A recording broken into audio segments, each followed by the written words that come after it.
Hi, All Stars. Today is Tuesday, October 19th. Let's find out what is on our Number Corner calendar.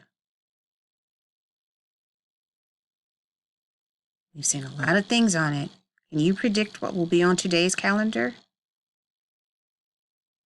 Let's find out. Here we go. Whoa! We have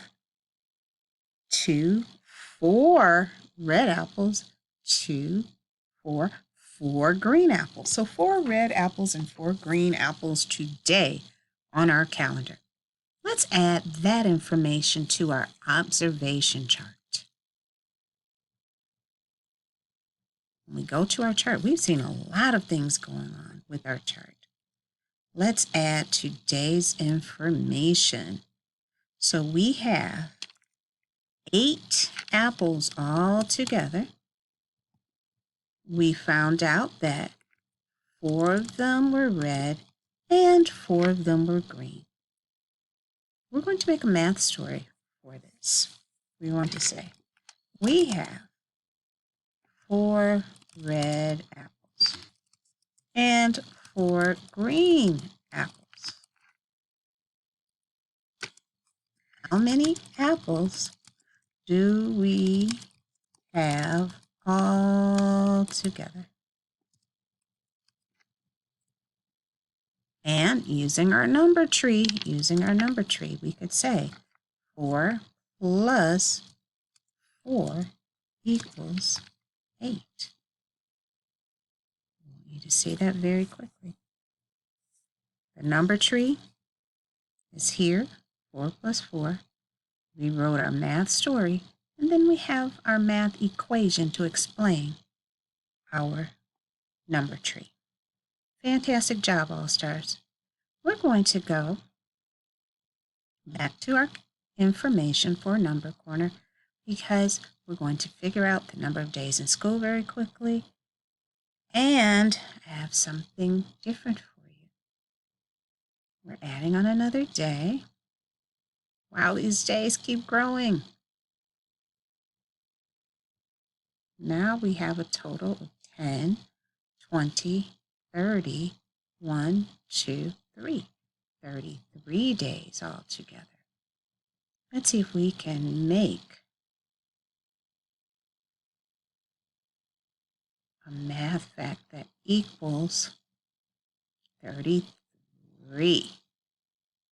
Oh, I have an idea. Wow, I sure do.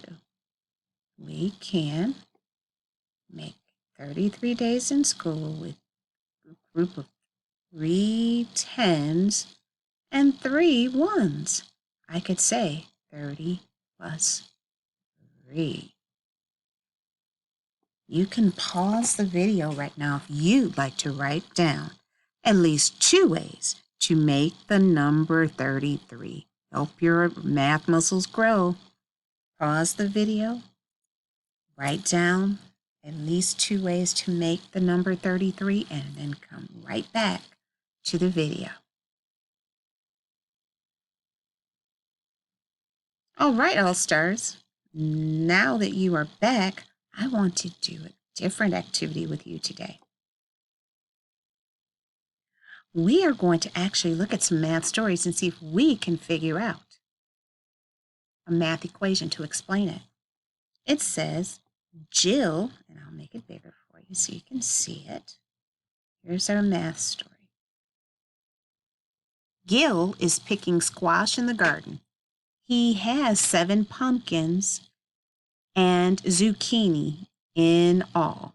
So if he has 7 pumpkins and zucchini in all, what math fact could I write that equals 7? Maybe I can write more than one. Let's see. Let's try one. I could put, he said he had 7 pumpkins, right? So I could start 7 plus 0. That's a great way to make 7. Is there another? Can you think of another? What if we took the number 3? 3 plus what will equal 7? I already have 3. So let's see. I already have 3. And I'm trying to get to the number 7. What could I do? I have 3, so maybe I can add on. I already have 3, so I'll start counting with the number that comes after 3. 4, 5, 6, 7. How many new blocks did I add? I added 4 more blocks. Oh my goodness.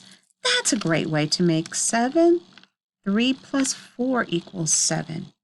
Let's see if I can think of another set of numbers. Let's put these back, and I'll just use those another time. But I am going to keep a couple of them because they can help us with our next one. What if I had 2? And I was trying to get to the number 7. 2 plus what would equal 7? I could use my blocks again. I could use my number rack. I could even use my 10 frame to help me figure this out. If I already have 2, let's see if I can just add 3, 4, 5, 6, 7. Wow. How many did I add on to get to that number 7? Let's count those blocks. 1, 2, 3, 4, 5. 2 plus 5 is one way to make the number 7. Good job. Can you think of other ways to make the number 7? I want to challenge you to continue to make math facts that equal the number 7. Have fun. Off you go.